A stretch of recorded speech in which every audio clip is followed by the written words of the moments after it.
Welcome to the Painting of the Week podcast, where we look at some of the most significant paintings throughout history. Introducing your hosts, Phil Grabsky and Laura Bentham. Hi, welcome to Painting of the Week, and we're doing one of our specials where I'm not with Laura today, I'm on my own. Well, not quite on my own. I'm with Chris McCarthy, who's the CEO of the Provincetown Art Association and Museum in Provincetown on Cape Cod in the United States, where we've been working on our Edward Hopper film. And the painting that Chris is going to talk to me about in this fantastic gallery, and if you're anywhere near Boston, you have to come up the Cape to Provincetown and come and visit this gallery because it's brilliant.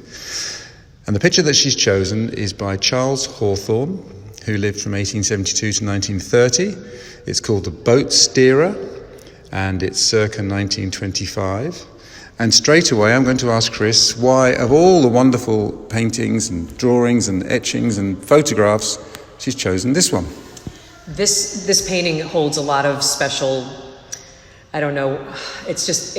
Charles Hawthorne was one of the founders of the institution, the Provincetown Art Association and Museum.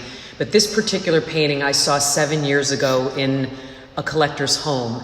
And I ditched out of a party to go snap a picture of it on the sly because I was so taken with what this picture represents, which to me is quintessential Provincetown. The history of Provincetown, the fishermen who really brought a lot to the industry of whaling and fishing back in the early 1900s. This particular fisherman is steering a boat in sort of might look like a little bit of a turbulent sea in his foul weather gear, looking at you with this gazing look that could mean a million things. And so this painting was just donated to the collection 2 months ago. After coveting it for 7 years, the collector gifted an unprecedented 61 pieces of art to Pam, and I was able to put together 19 of them quickly to have them on view, the boat steer being pretty much the signature piece in the exhibition, the first thing you see when you walk into the gallery. Charles Hawthorne was born in Illinois, but his father moved his family to Maine, and his father was a captain of trading ships. So he always was around the water. When he was 18, he moved to New York, and he studied with William Merritt Chase at the Shinnecock School in Long Island, which was the model that he used for the Cape Cod School of Art when he came to Provincetown in 1899. He died in 1930, but for that 30-year period that he was in Provincetown, his School of Art was the highest level of education and drew artists from all over the country to come to Provincetown to study with him. It was mostly women who would come, and they would paint either on the beach or on the pier. It was usually in plein air with a live model. If you were in the front row, part of what your job was to keep the flies off the model, especially if the model was unclothed. So that was another one of the things that you had to do if you were in a Hawthorne class. Hawthorne always wore white flannels when he taught, but his really, I think the most successful paintings that he did was capturing the people of Provincetown. He would have people sit for him for hours on end. He painted from life, and then he would go back into his studio and finish these magnificent paintings. He got sick toward the end of his life, and it was hard for him to paint the very detailed oils, so he started doing looser watercolors that he could do while he was sitting down, because a lot of these paintings would take hours and hours and hours to do. But this one in particular is looking at the line, the color. He didn't use a lot of colors in his palette. He was about a limited palette, but the detail is just so exquisite. The way that you look at the foul weather gear with the wrinkles and the drapery, the way that he's able to capture that, the fish in the bottom of the boat, it to me is just it screams Provincetown, and it screams the beginning of the art colony, and that's why I love it so much. So lots of questions from that. The first thing I'd say is I always love a painting where at first you think, oh, he's dressed in yellow, and then you stop and you have a closer look and you realise it's a masterwork it's beautiful. I should say, for those of you who haven't already, go to 7th-art.com, where, as ever, you can see the painting for yourself. Get it as big as you can on your device, on your laptop, whatever. and really have a close-up look at the beautiful rendition of the foul weather gear. The colours in there are absolutely fantastic. How would you define that? You talk about this being a school, but how would you define that school? I think the Hawthorne School was primarily impressionistic. It was a school that definitely saw changes in art history from the beginnings of Marcel Duchamp's The Nude Descending the Staircase, the changes in art history to the modernist movement. I still think Hawthorne was pretty stuck to the pretty traditional ways of impressionism and realism, especially in the face of this fisherman or this boat steerer. But I think that Hawthorne was pretty tried and true when it came to the traditional mark making of an impressionist painting. I don't think that had he lived past 1930, I don't think he would have been one of the artists that would have looked toward abstract expressionism, although the watercolors that he did closer to the end of his life definitely are looser and they're not as tight as these, but I think that was more due to health purposes. One of the films that we made is called The Artist's Garden, and there's two elements in that film which I think coincide with this painting. One is the rise of, actually more than that, we talked about art colonies, which is really interesting. We talked about the rise of female artists, which is very interesting, but also the influence of Impressionism, and how French Impressionism or European Impressionism made its way across the Atlantic, but actually became something different and was used to tell a different story. Merritt Chase, of course, comes up, who's a fantastic artist. And a fantastic teacher. And he's in Hopper's story too, briefly. So this tells us, or this shows the kind of continuing influence, it might be coming to an end, but the continuing influence of those mid-19th century European Impressionists. Yes. And we know that Hawthorne went to Europe before he came to Provincetown. He definitely was influenced by Manet. He was looking at the French Impressionists, Cézanne. Those were artists that clearly were influenced, that you can see in his influenced his style for sure. And this painting was done 5 years before he died. So it really was probably one of the last masterpieces that he did before 1930. I mean, Manet's the artist that you kind of think of when you first see it. Yeah. That kind of the portrait right in the middle. Yes. Taking up the whole frame. The background's not so important. Yeah. I mean, Manet often would go for black. This is kind of dark blues and turquoises. And tell me a little bit more about Provincetown, because it's the first time I've been here. It's absolutely fascinating. And as you walk down Commercial Street and other streets, it is absolutely full of galleries. So this is clearly a cultural hub now. Yes. Has it always been the case? Yes. Provincetown is the oldest continuous art colony in America. When Hawthorne came here in 1899, he had 300 students in the first summer that he came here. We know that there were other artists here before him. A woman named Dewing Woodward actually opened a school in 1896. She was here for one summer. But Hawthorne's the continuation of his school is why it's coined the oldest continuous art colony. But before the Provincetown Art Association was established, they were actually exhibiting in the town hall in Provincetown. So the town actually started amassing a collection of artworks by Hawthorne and his students. So if you go into any municipal building in Provincetown, the library, the schools, the town hall, you will see artists from the art colony that exhibited here, that showed here, that lived here, that might have stayed here for a summer. Every restaurant, there's original artwork in any place you go in Provincetown, and I almost think we take it for granted. And by the way, the town hall's magnificent. It is. I went inside and had a look. But at what point, I mean, the pilgrims that come over, their primary concern is marsh grasses for sheep, maybe, or catching the turkeys, it's staying alive. Yes. So at what point do they start to have a little bit of free time to start creating art? I mean, when does Provincetown become less about just survival and then getting into economics and trade and going backwards and forwards across the Atlantic, perhaps?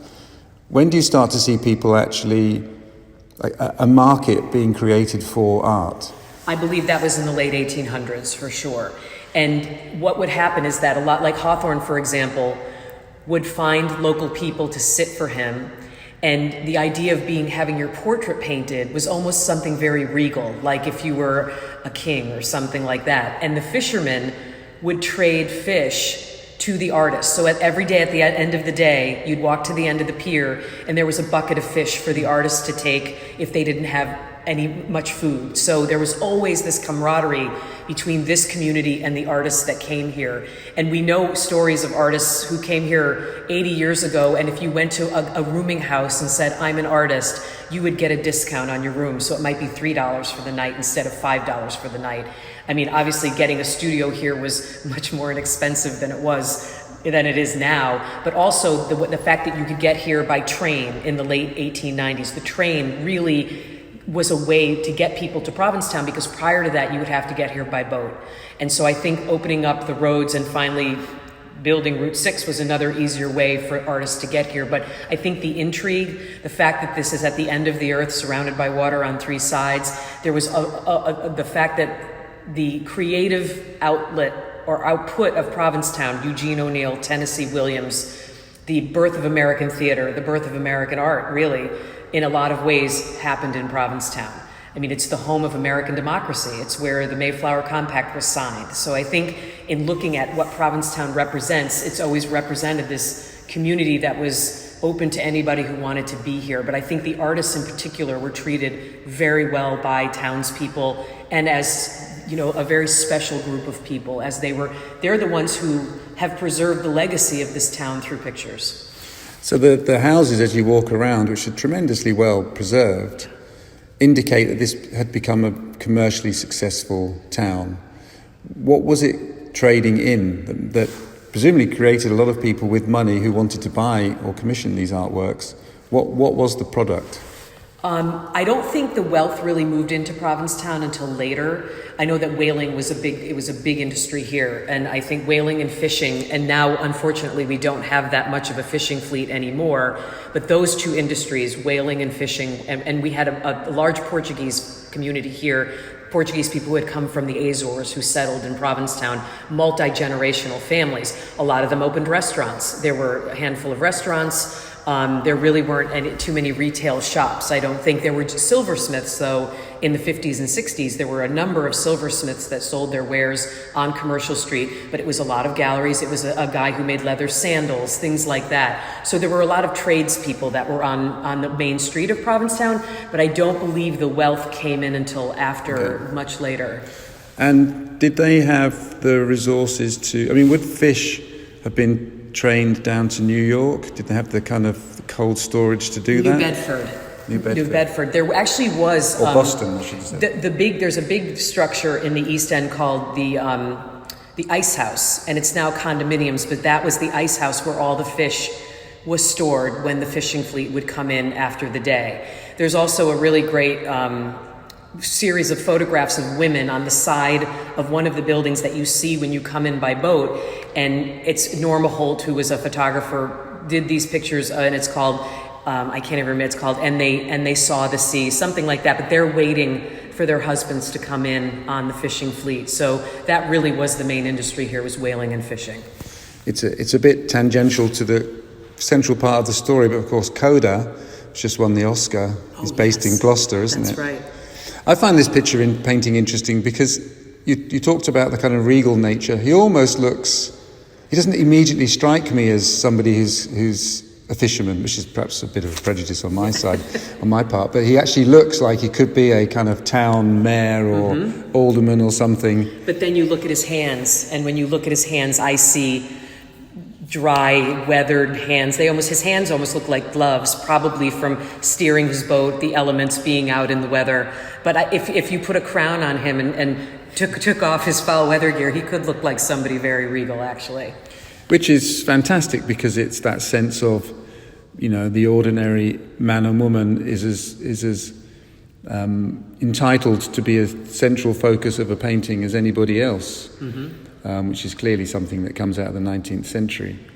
Tell me a little bit about the gallery. Or the museum, when did that start? So the museum opened officially in 1914. That's when the organization was established by Hawthorne and 4 other artists. and some business people in town. The banker, the local bank, Siemens Bank, which still operates today, was one of the original partners.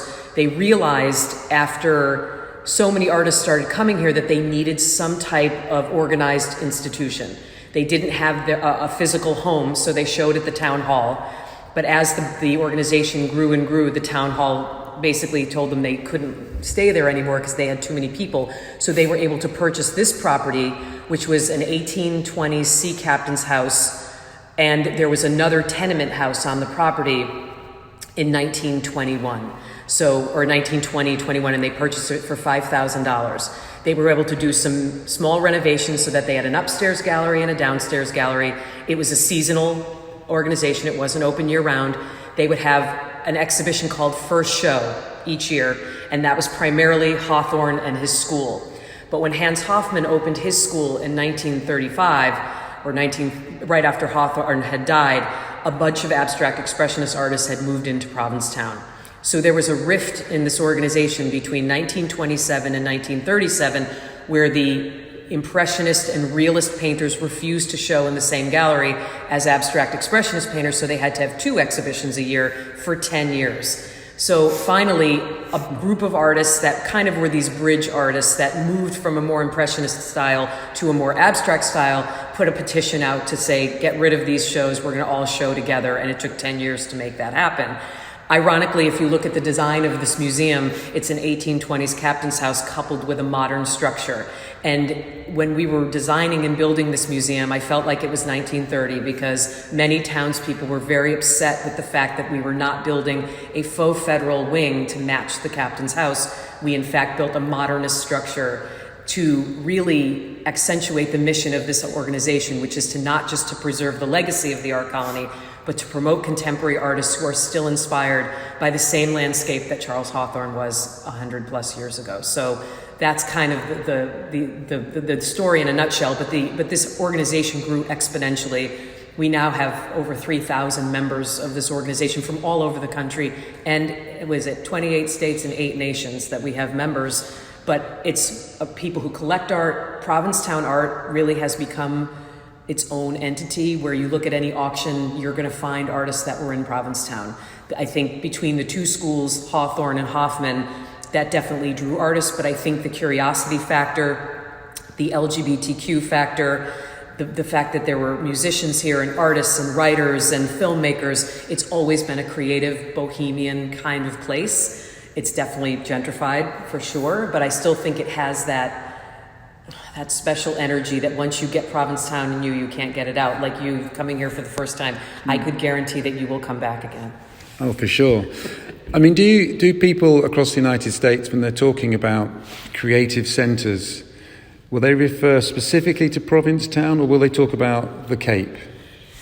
I think Provincetown is more and more becoming a cultural center specific to Cape Cod. I think when their first reaction to Provincetown is that it's a gay destination. I think that's what people think of first, as opposed to the oldest art colony in America. But I think when people think of Cape Cod, I think they definitely put 2 and 2 together that it's a creative center. The Outer Cape in particular. I would say further up Cape, like they're not as much. We've just finished a film about Mary Cassatt, and of course in her background in the Philadelphia, in PAFA, Pennsylvania Academy of Fine Arts. Yeah. Sorry. We got 2 or 3 lovely photographs of a lot of women going there to learn how to become artists or improving their artistic skills. And when we did Artist Garden, these artistic colonies that went to Florence Griswold, for example. But then the predominant kind of, as you go through American art history, even in that period, it's obviously predominantly male. Mm-hmm. So what happens? What do you think happened? Obviously, women were just as interested, no doubt, just as talented to begin with. What was the impedance? Was it the market in terms of the dealers, or was it the market in terms of the purchasers, or was it something else? Well, here in Provincetown, women were only allowed to sell their work on Sundays.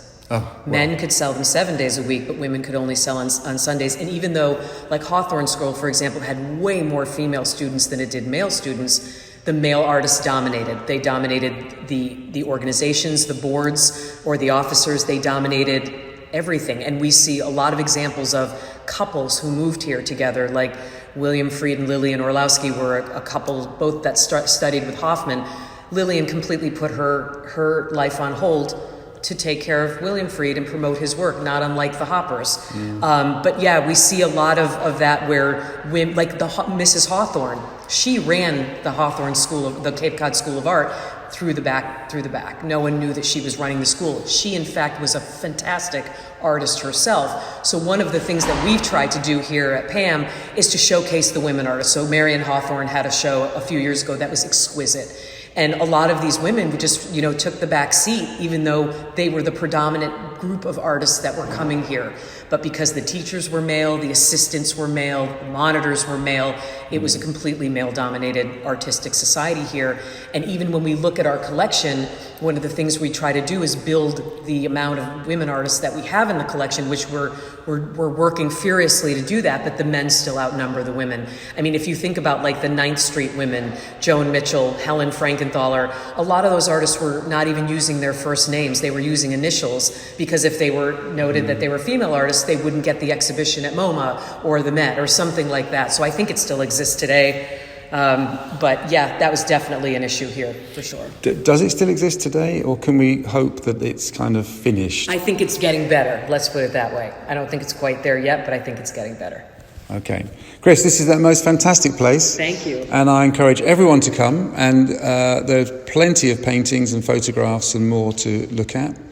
And I, as you suggested, will certainly be back. Thank you. Thank you. Thank you for listening to the Painting of the Week podcast. For more information, please visit our website at 7th-art.com or contact us by emailing info@7th-art.com. See you next time.